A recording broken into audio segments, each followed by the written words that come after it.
An important phase of the Bangladesh story came to an end today. The American Naval Task Force in the Bay of Bengal, which caused such a ruckus in India and here at home, steamed out of the bay today and is now in the South China Sea. And Sheikh Mujibur Rahman, who may become known as the George Washington of Bangladesh, returned to Dhaka and one of the most emotional outbursts in that emotional part of the world. Here are two reports on his journey and on his return. India welcomed Sheikh Mujibur Rahman with full state honors. Sheikh Mujib was greeted first by India's President Giri, Prime Minister Indira Gandhi. Full state receptions are reserved for heads of state. India is one of only 2 countries that have officially recognized Sheikh Mujib's government.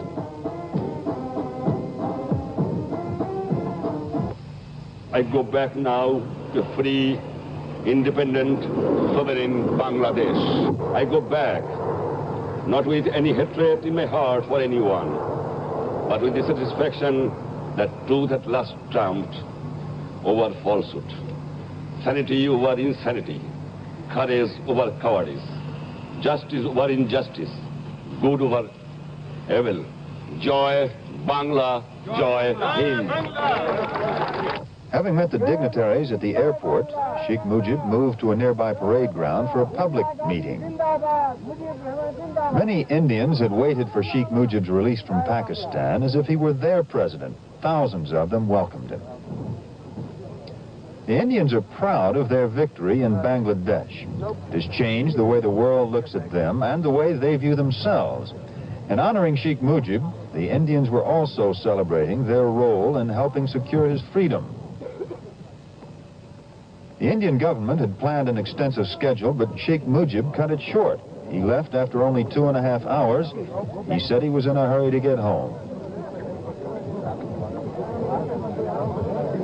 Jack Paxton, NBC News, New Delhi. This moment was the culmination of a 22-year struggle by Sheikh Mujibur Rahman for a separate Bengali nation.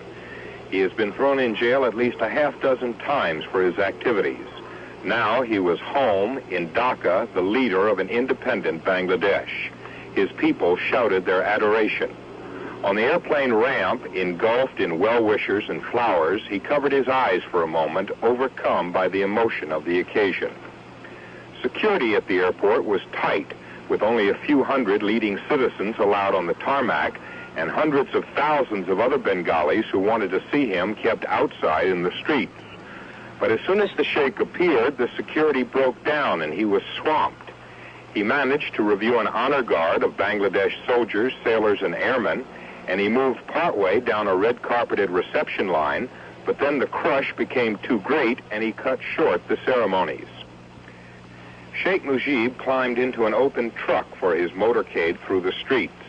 Dozens of young men, some of them guerrilla fighters in the war, tried to climb in with him.